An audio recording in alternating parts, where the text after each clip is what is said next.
As a child, I was an absolute coward. I was terrified of everything. I was scared of dogs, cats, spiders, talking to people I didn't know, talking to people I did know, hats, pictures of hats, pretty much every possible thing a child could be afraid of. One night, when I was about 9, I was in bed trying to fall asleep, but I was kept up by this creepy noise that sounded like it was coming from some sort of ghoul. I was lying there, freaking out. I spent a good 5 minutes shaking and crying, thinking some creature was going to jump out of the darkness and kill me, only to later realize that the sound I was so afraid of was the sound of my own breathing. So yeah, I was a coward. Naturally, this trait of mine crept into the world of video games. One game in particular that scared me was MediEvil.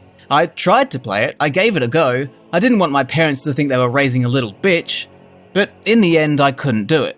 I never made it any further than the mausoleum. I was killed by a monster made of stained glass, and I was too scared to try again. As an adult, I am now an absolute coward. I'm not scared of dogs, cats, or my own breath anymore, but instead I'm scared of general admin, making decisions, and the passage of time. But I think within the realm of entertainment, I've toughened up a bit. A couple of weeks ago, someone explained the Saw movies to me, and I only nearly fainted, so I think I'm ready for anything.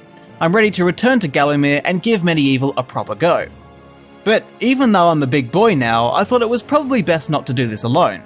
So I've brought along a friend just in case. I'd like to introduce Crow Wizard. Say hi, Crow Wizard.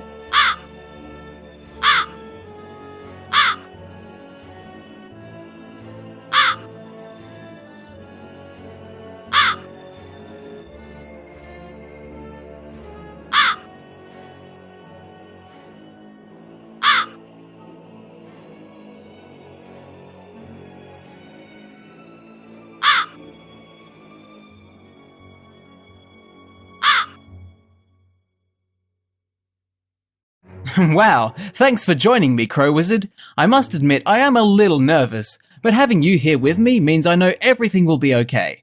So let's finally, after all these years, dive into MediEvil. Based on my previous experience with the game, I know MediEvil to be a game where you play as a skeleton brought to life, run around for a bit, and almost immediately get killed by a horde of zombies. Now, if you were to pitch that to me as an idea for a cool new video game, I'd have you forced through a meat grinder and turned into a pack of sausages. Mmm, delicious. I hope it tastes like beef. But obviously, the game is more than that. I just never really got to that point, so I'm just going to ignore what I already know and go into it with a blank mind. The opening, which I don't actually remember since I probably had my eyes closed for the whole thing, was actually really captivating. I was into it, I was into the world, and the story, while kind of basic, is actually pretty cool. Having the protagonist, Sir Daniel Fortescue, be a false hero who died immediately in the Battle of Gallowmere, but still be revered as the hero who saved the land from Zarok's undead army, is sick. It makes the game about having Sir Dan actually face off against Zarok to earn his title legitimately and become a real hero. Zarok is pretty underwhelming as far as villains go. He isn't exactly a Bowser or an Eggman, but he fills the role well. An evil necromancer seeking to take over the world is a classic that can't really go wrong.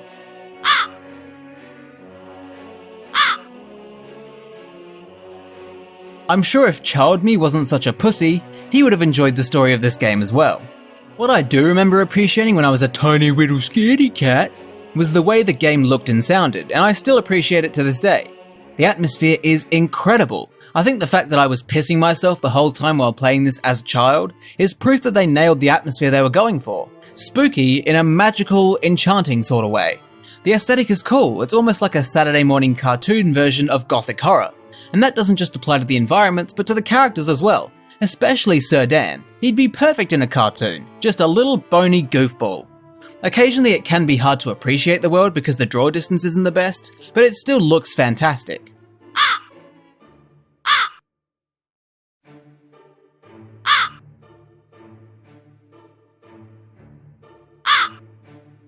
And let's not ignore the soundtrack either. Whoever was behind this game's music has got to be an actual genius. It's brilliant. Every song is whimsical and perfectly complements the location and scenario. It's incredible. If I ever get to meet the composer, I'd like to cover them with honey and dance with them under the beaming moonlight. I suppose the only downside is that there aren't many whistleable tunes. They're more atmospheric than catchy, but that's not really a big issue because that's not the point. The point is to set the mood.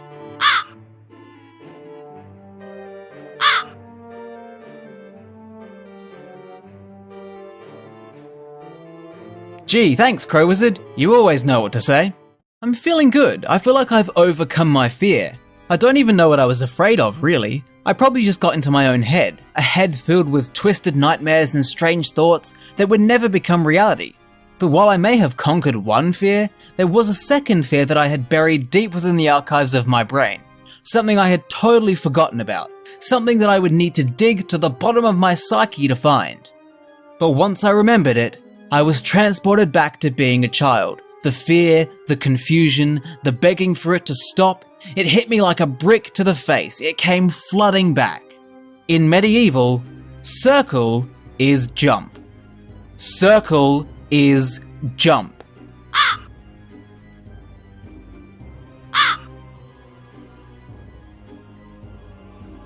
I don't know, Crow Wizard, but one thing's for certain. This crime will not be forgiven. I don't understand why you would make circle jump. Had the developers of this game never played a game before? There's no reason to make it circle over the button that every other game uses. Circle as jump? It's the milk before cereal of video games. Alright, maybe I'm exaggerating a little bit. I did eventually get used to it, but that doesn't mean I have to like it.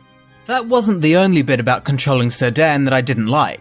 I get that spending 100 years decomposing won't do you any favours when it comes to your movement, but Sir Dan isn't the most comfortable to control. I'm already uncomfortable with circle being jump, so pairing that with janky and slippery movement isn't great. I mean, it wasn't egregiously bad. I've played games with worse movement, but with an action-adventure game such as this, you want comfortable, reliable movement, and you also want a reliable camera, something that MediEvil rarely offers you. How am I supposed to lead this skeletal hunk into battle if I can't see where the battle is? Riddle me that, camera. It's all over the place. It doesn't often give you a good angle.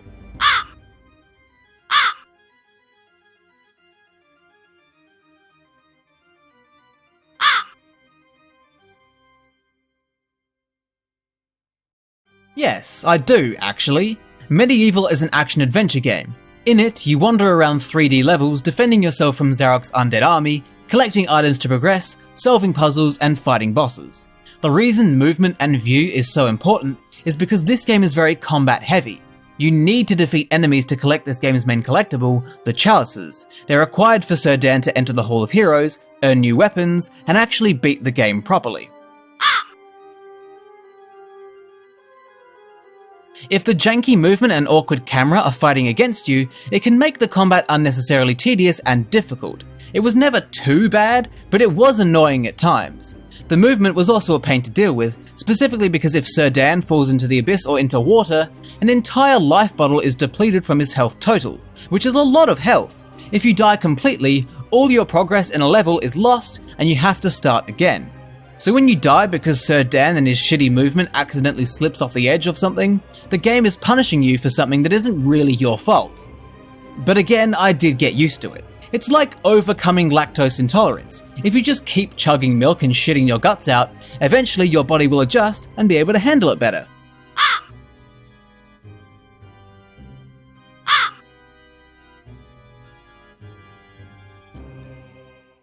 Fuck off. So Sir Dan has some issues, but you know what? That's fine. We've all got issues. I can't bring myself to bite into food that looks like faces or creatures because I'm worried they might be alive and I don't want to hurt them. But even with its issues, there's plenty of fun to be had. It's like when you go to a carnival or an amusement park. If you ignore the vomit stains and the smell of the broken dreams of actors, you can have a good time. MediEvil's gameplay is enjoyable, it's simple and straightforward, and there are two main components. The first component is the combat. No game is complete without a bit of violence, right?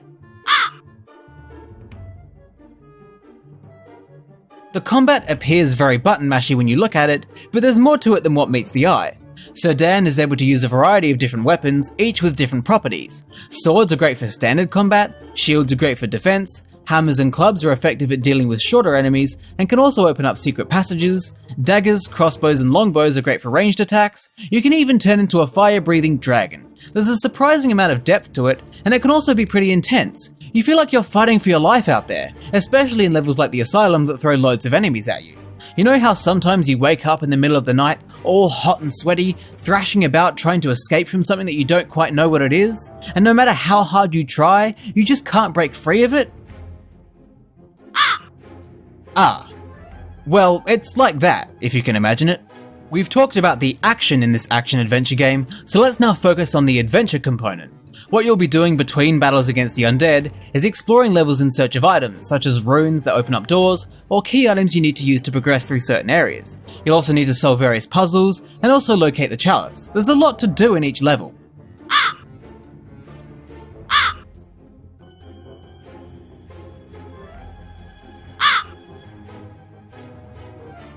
Well, we're not all like you know? I really like the adventure aspect of this game. With all the items, branching paths, and puzzles, MediEvil seems like the sort of game where I should be lost and confused. But I wasn't. It just clicked with me. It all made sense. I mean, there was the element puzzle to release the shadow demons, which I just fluked my way through, and making the crucifix was a pain in the ass. I don't know why it needed to be so many jumps. But beyond that, I just got it.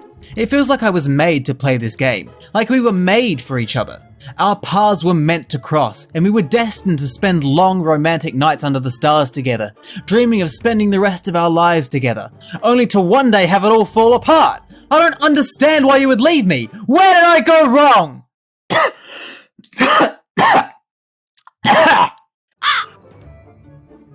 Sorry, I just really enjoyed going through the motions of the game. I didn't mean to get carried away like that. I'm usually very calm, reasonable, and normal. I also just want to say that I love how every level in MediEvil is unique and memorable. When I think of this game, graveyards is the only thing that comes to mind. But when you really think about it, there's actually a lot of variety. From crypts and graveyards, to fields and castles, to flying pirate ships and time machines, there's a lot of variety here.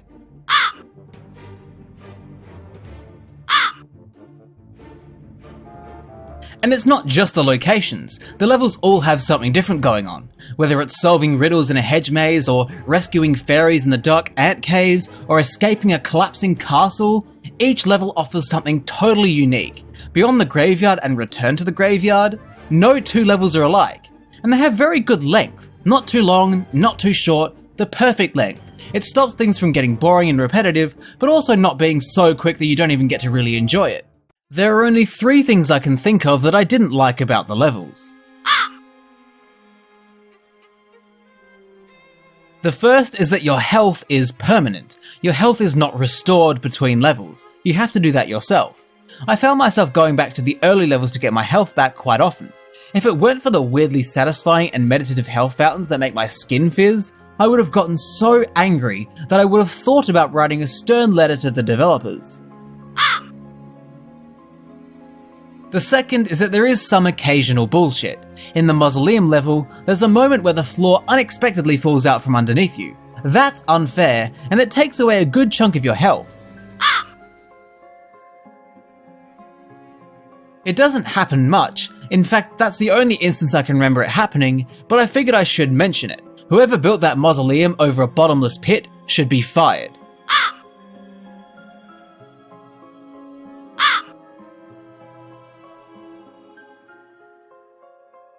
The final thing I don't like about the levels is probably my least favourite part of the game, and that's the boss fights. They're so bad. What nearly every boss boils down to is simply waiting for an opening and attacking their weak point with a ranged weapon over and over again until they die. The only exceptions to this are the battle against the 2 wolves and the battle against the dragon, but still, being different doesn't make them good. I normally celebrate diversity, but in this case, everything is bad. It's so disappointing. Don't get me wrong, they look amazing. I really like the stained glass monster, for example. I think it's a wicked idea. But the actual fight sucks. They all do. I mean, look at this. Look at this gameplay. What's good about this?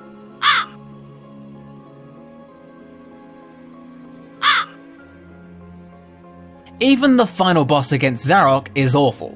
What a terrible finale to the game.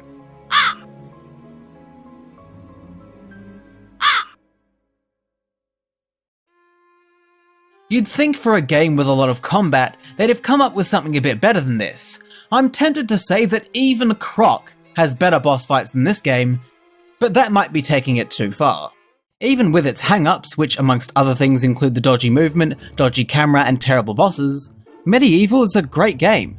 I genuinely wasn't expecting it to be as good as it is. I thought it was going to be one of those games where people only like it because they grew up with it, and not because it's actually good, But I was proven wrong. I really enjoyed it. It was presented brilliantly, it looked and sounded amazing, and the atmosphere it managed to create is almost unmatched. The gameplay is generally fun, even if it is very simple, and I just had a great time.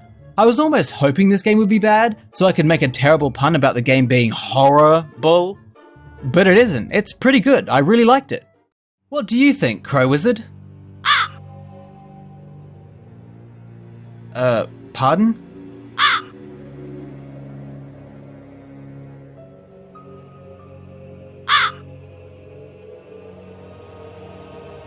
I don't know what you're talking about.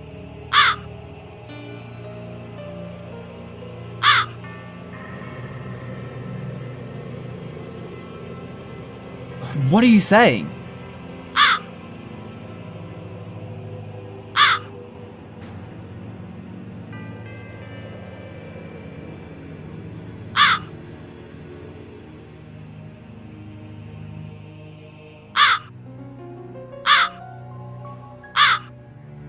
No.